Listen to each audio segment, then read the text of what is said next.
Hey friends, if you encounter the error connection for this site is not secure on Edge in Windows 11, then please watch this video.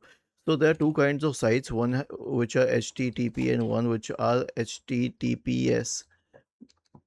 So if it doesn't have an S at the end, it means that the site is not secure.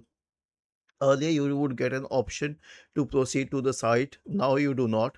It's not only for Edge, it's also for Chrome and other browsers. So I think that you will have to avoid that site. There is no other option. Saying that there would be a fix like clearing the browser cache and cookies and resetting the browser.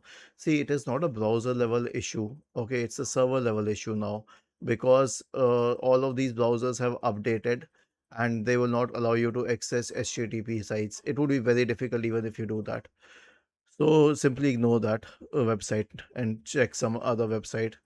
Was this helpful? If yes, then please subscribe to the channel.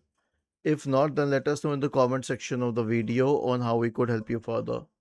Thank you for watching this video and have a nice day.